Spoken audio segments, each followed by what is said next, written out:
Naam, karibu ni wakati mwingine tena, karibu tuweze kupata tetesi za soka Ulaya zilizojiri leo Novemba 17.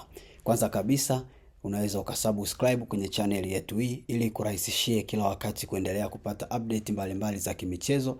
Subscribe kwa kubonyeza hilo neno lililoandikwa subscribe upande wa YouTube, lakini pia kama unatupata TikTok pamoja na Facebook, hakikisha umefollow ukurasa wetu huu. Tuanze na kule jijini Manchester ambapo klabu ya AC Roma inajadiliana na klabu ya Manchester United kuhusu uwezekano wa kumsajili kwa mkataba wa mkopo mwezi Januari mshambuliaji Joshua Zirkzee mwenye umri wa miaka 24, ambao mkataba huo utajumlisha na chaguo la kumsajili mshambuliaji huo wa Uholanzi katika majira ya joto kwa euro milioni 35. Chanzo cha habari kinachoitwa Soccer News via Team Talk wanasema kwamba klabu ya Manchester United wako tayari kumwachia Joshua Zirkzee ambaye amekuwa akikosa nafasi ya moja kwa moja tangu Manchester walipomsajili yule mshambuliaji Benjamin Sesko kutoka klabu ya Real Leipzig ya kule kutoka Ujerumani. Hivyo basi Joshua Zirkzee huenda akaondoka Manchester United kwa mkopo akiwa na kipengele cha kuuzwa moja kwa moja. Lakini pia kwingineko klabu ya Liverpool wana nia ya kumsajili Semenyo, wanaendelea kuonyesha nia ya kumsajili Anthony Semenyo katika dirisha la mwezi Januari, ukichagizwa hasa na Mohamed Salah ambaye anaondoka kwenda kucheza timu yake ya Misri katika michuano ile ya AFCON mwezi Disemba pamoja na mwezi Januari. Atakuwa kwenye AFCON, hivyo Liverpool wanamtazamia sana Anthony Semenyo kama mbadala wake ambaye yeye timu yake ya taifa ya Ghana ilishindwa kufuzu. Hivyo Liverpool wametumia kama fursa ya kumhitaji Semenyo, na kama unavyojua Liverpool hivi karibuni ni moja ya timu ambazo zimekuwa zikitumia fedha nyingi sana katika usajili na mambo yao yamekuwa yakiwaendea vizuri kwa sasa.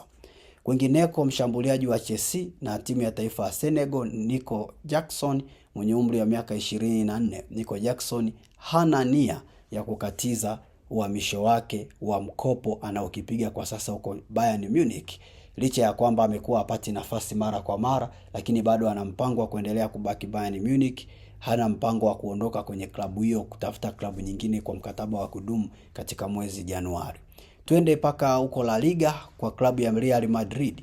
Real Madrid iko tayari kupokea ofa kuanzia hadi euro milioni 20 kutoka klabu ya Sunderland, Aston Villa pamoja na Wolves kwa ajili ya usajili wa mshambuliaji wa Hispania Gonzalo Garcia mwenye umri wa miaka 21. Chanzo cha habari kutoka Finchjes wanasema kwamba Real Madrid wako tayari kumwachia Gonzalo Garcia kwa mkataba kwa kitita hicho cha fedha kama klabu ya Sunderland, Aston Villa au Wolves watafika dau. Wao wako huru kumuuzia mchezaji timu yoyote ile. Tukisalia hapo Real Madrid, tuangalie juu ya David Alaba mwenye umri wa miaka 33. Bado Real Madrid hawana haraka ya kufanya mazungumzo ya kandarasi na beki huyo wakati wa Australia. David Alaba amekuwa akisumbuliwa kwa muda mrefu sana na majeraha ya goti na amekuwa akipata nafasi chache sana za kucheza uwanjani, na klabu ya Real Madrid bado hajawa na nia yoyote paka sasa ya kuanzisha mazungumzo naye ya mkataba mpya.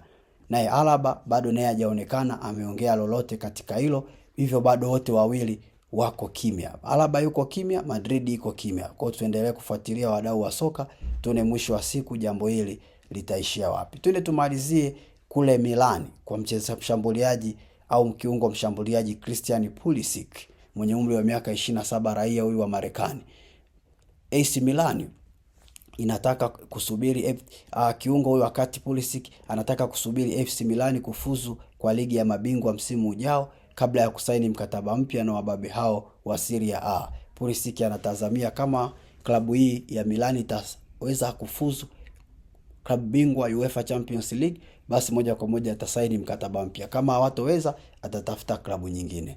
Hivi imekuwa ni vipaumbele ambavyo wachezaji wengi sana ambao wanacheza ligi ya Ulaya wamekuwa navyo kwa miaka ya hivi karibuni. Basi mpendwa, tumeishia hapo katika taarifa zetu za kimichezo, na kukaribisha uweze kusubscribe upande wa YouTube, lakini pia karibu uweze kulike na kucomment, na pia karibu uweze kutufollow upande wa TikTok pamoja na Facebook.